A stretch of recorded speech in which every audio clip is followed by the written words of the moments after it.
Good morning, stamping friends. Thank you for joining me today.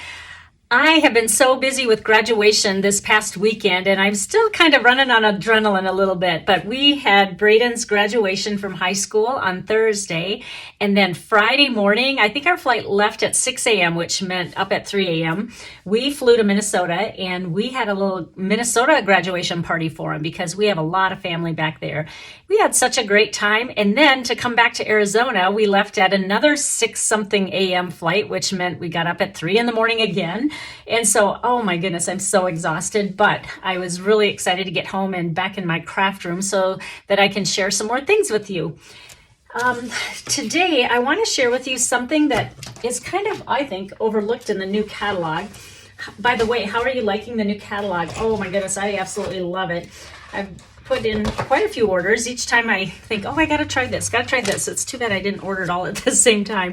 But on page 175, if you have a catalog, if you want to open it to that page and look in this little corner, and there's a product called Twigs Sprigs Embossing Folder and Die. Now, if you haven't tried one of these combo embossing folders with the dies, I highly recommend you try it because there's so many different ways to use this.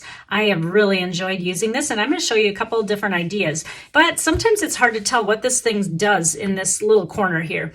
So this is a piece of cardstock that has been embossed, and you can see it looks like, you know, there's some really deep set embossed lines there, which there are. I will show you that.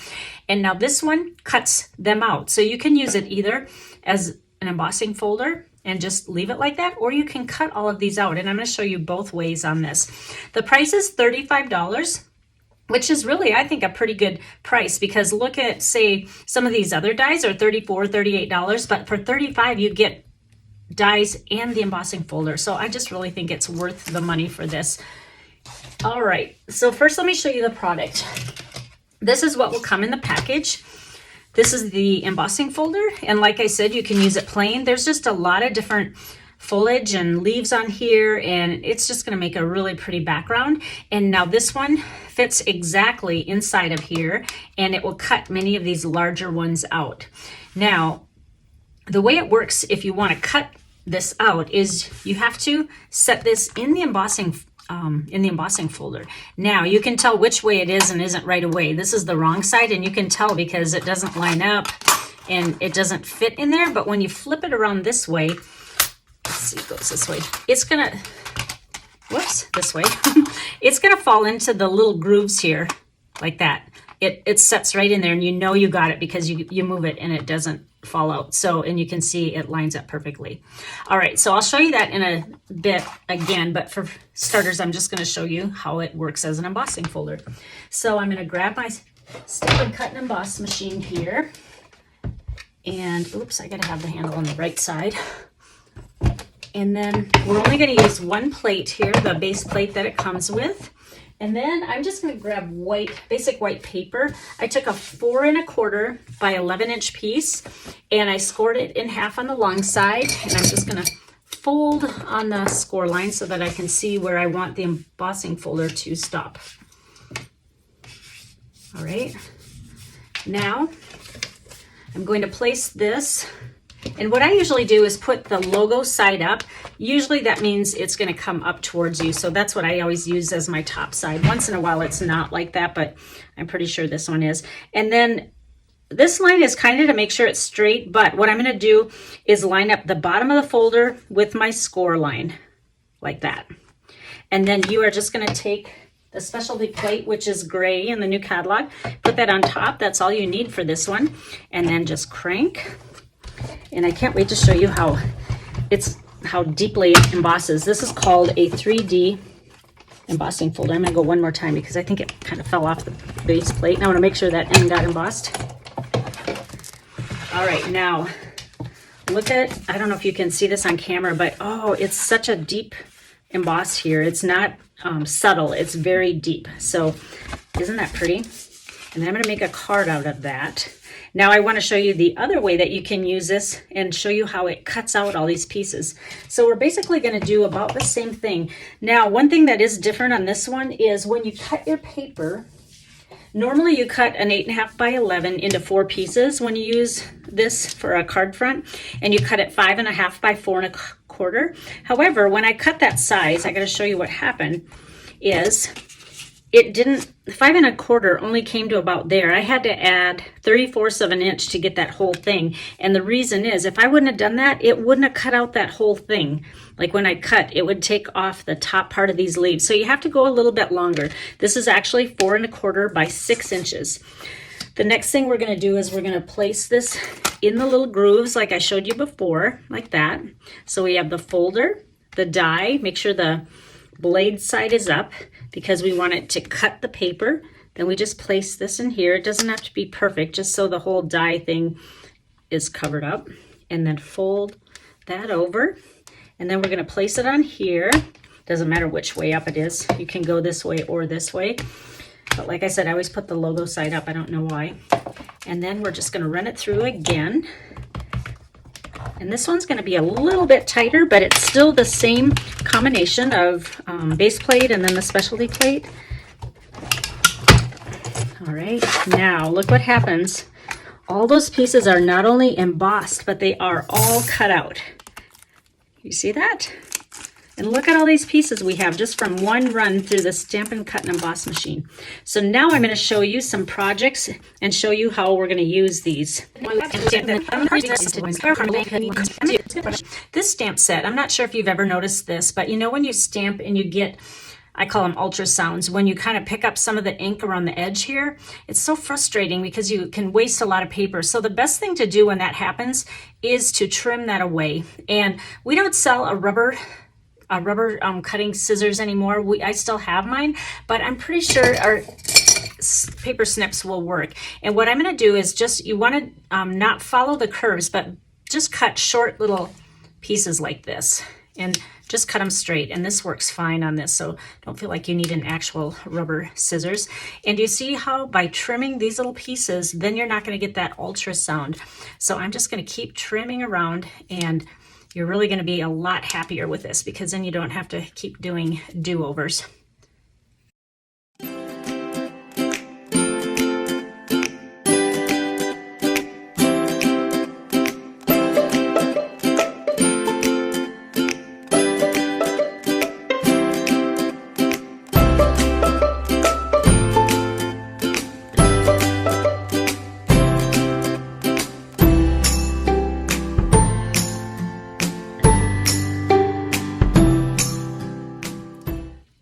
There we go. You can see how that's trimmed nice and close. All right. Now what I'm going to do is stamp on basic white paper. We'll use Memento Black. And then I always kind of look to make sure no edges, but I mostly trimmed them off, so it shouldn't be a problem anymore. All right, now we're going to take one of the circle dies from Stylish Shapes. And this is, let me measure the diameter just so you know. This is about 2.5 inches. So let me quick go cut this for you and then we'll continue. All right, I got that cut out here. So what I'm going to do is grab the card front and we are going to attach this here. And some people like everything showing, like the circle like that. I like things offset a little bit. So I'm going to put it right about here. And let me grab some dimensionals. And remember, you don't need to throw this part away. A lot of my customers, they think the dimensionals are done with and they throw this part away. And these work just as well as the circles. In fact, sometimes I like these because you can snip these off. And, you know, if you need smaller pieces like that, let me grab my scissors again. And we'll just snap or snip a few pieces. I like to take the sticker all the way off so you don't have to keep doing it individually. So we'll put these on, just kind of 3 should do it. And then, like I said, offset it a little bit if you'd like. Just make sure that your words are straight. We'll go like that. And then, of course, we're going to trim this piece off because if we don't, it's not going to fit nicely in the envelope. Or if it does, it's going to be really tight. So just follow that edge of the card. There we go. Now, it still needs a little bit of pizzazz. So let me share with you my idea for this. Here's that that piece that we die cut, I'm going to choose one of these to go on the front, and I'm going to choose one that has an arc following the circle here, and I think this one might work. Yeah, oh, look at that. That end of the T goes right in there like it was made for this card. Okay, now we're going to grab the tiny dimensionals because I can only put them on the piece that's going to attach here, because if we put it over on this side, it's going to kind of slant downward. So let me flip that over. One will go here, and let me figure out where the second one's going to go. Right on the tip there. In fact, I think I'm going to use that little piece that I told you how you can trim off because it's such a small, skinny piece. So just cut just a skinny, skinny piece here, and that will go right there. All right, now we can put that right on the edge. That way you can still see dimensional. We need to put dimensional. Whoops, you have to take the sticker off though. We need dimensional because when you're doing tone on tone, sometimes it all blends together, but when you can put some dimension on it, then it'll stand up. Isn't that pretty? Can you see that? Oh, so pretty. Now, one last thing, and I'm not going to move this because we're going to use this on project number 2. So hold on. I'm going to grab my white seam binding crinkle ribbon, and this is so pretty. It's so easy to work with. And we're going to make kind of a bow that has longer ends on it. You can get away with that when you have a tone on tone and lots of room to spare. Maybe not quite that big, a little bit smaller. And then just trim the ends off. But like I said, I want them a little bit longer. And then we're going to grab a glue dot, and we're just going to,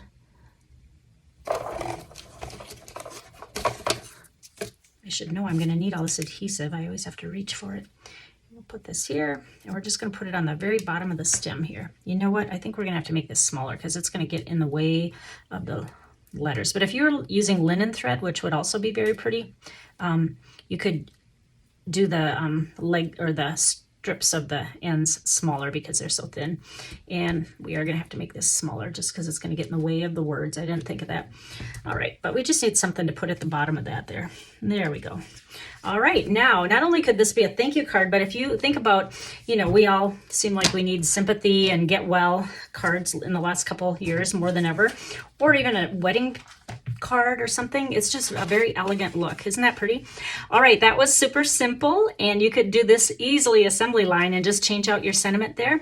And now we're going to show you a second project. So let me grab this. However, I am going to need this one little piece that I borrowed for this card. So let me quick cut one of those out, and I will be right back. All right, for project number 2, I am going to use all these pieces that I already showed you how to die cut. I did go and cut that one that I borrowed for the other card right here, but I really like how they're arranged all by themselves here. So what we're going to do is take another piece of basic white thick cardstock, and this is 8.5 by 5.5, and then I scored it in half on the long side, which would be at 4 1/4, and then we're just going to fold that, line up the sides, and then just use your bone folder to give it a good crisp fold here. Now we are just going to mimic what is on here because like I said, I really like how it's laid out and it fills all the shape or all the, you know, fills out the front of the card pretty well. Now the only thing is we want some dimension. Otherwise, if we put them all the same, you know, you might as well just do this because it's all the same height. And so we want to make it a little more interesting. So what you're going to need is your multi-purpose liquid glue. And you are definitely going to want paper underneath because we'll probably be going off the sides. And we are just going to start in one corner and start gluing down. However, some of them I am going to be popping up, so you'll see. And we will randomly go. So this is kind of in this corner. And let's pop, let me get my dimensionals here. Let's pop this one up. Put a couple on here. Do you guys like tone on tone? I love it. I just think it gives such an elegant look. And I haven't done tone on tone for a while because we have lots of pretty new colors, especially the in colors, but I still sometimes go back. Now I'm kind of looking at this as my guide to see where to put it because like I said, they really have it filled out nice. So this one's going to be a little bit higher than that. And this one will go in the center. Let's just put that one flat again. And I'm even going to be grabbing for my foam adhesive strips because I think it'd be fun to give it a really big pop. Now, these are a little bit wider than what you see here, so I'm gonna have to improvise a little bit. Let's use the foam adhesive strip on this one. All right, so grab that. Remember, these you can just kind of tear. We'll go down here. Now this one's gonna be popped up the most. I look here to kind of see how it's arranged. So that one gives even more. All right, then let's just do a regular dimensional on this one.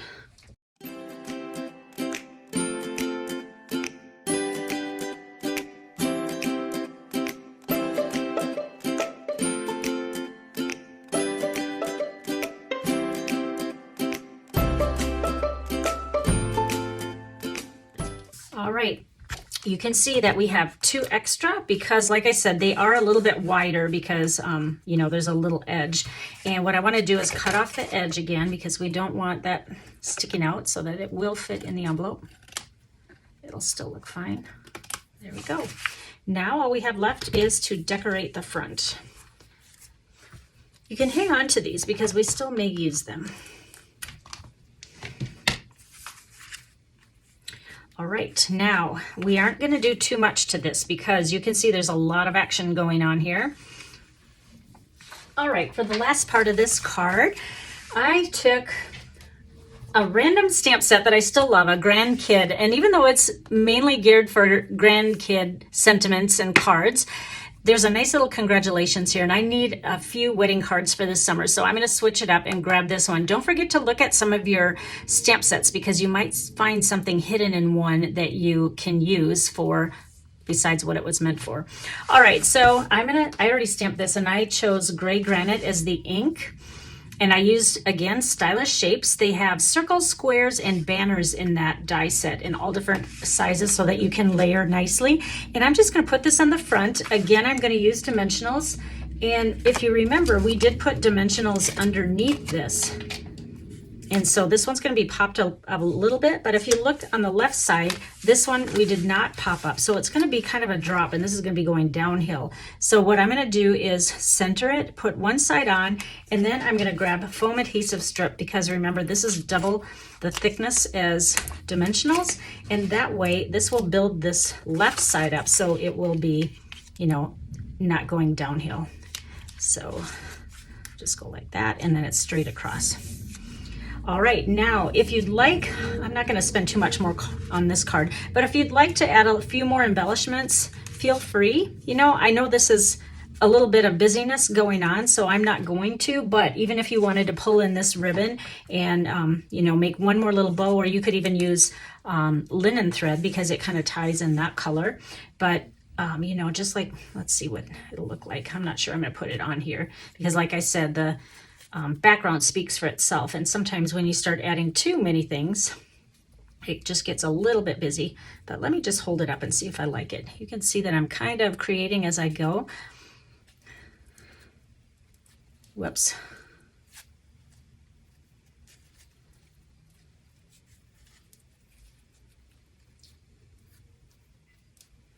Let's see, do I like that? It could go either way, but I think the ends of it are going to get kind of mixed up in the words. So I think I'm going to just let it go. One other thing we could do is grab my little jewels here. I think pearls might look nice because, like I said, it is going to be a wedding card. And if we just take a couple of the smaller ones and just put them on the ends here, that might just kind of set it off. And that way it's just more tone on tone and not as busy. There we go. Now it looks a little more wedding-y. What I'm really trying to show is how the Twigs and Sprigs Embossing Folder and Die work. Aren't they pretty? I hope that you can see that on camera because there is a lot of dimension. All right, well, thank you so much for joining me, everyone. For those of you who are interested in any products that I may have shown, if you would please use the host code if you'd like to order, and I'll put my link to my Stampin' Up! My Stampin' Up! Store. And if your order is over $35, you will qualify for June's Creative You projects. You will get all the fixings, all the paper cut out or die cut to make 3 projects, and I will also email you the PDF so that you can have some help assembling them. And then if you don't have the stamp sets that I use, then you can just substitute what you have, or maybe if you order again, you may want to order the products that I use on the projects. And the deadline for that is June 10th, and you can still order after that date, but if you do, it'll roll over to the next month because I have to have a cutoff somewhere in there.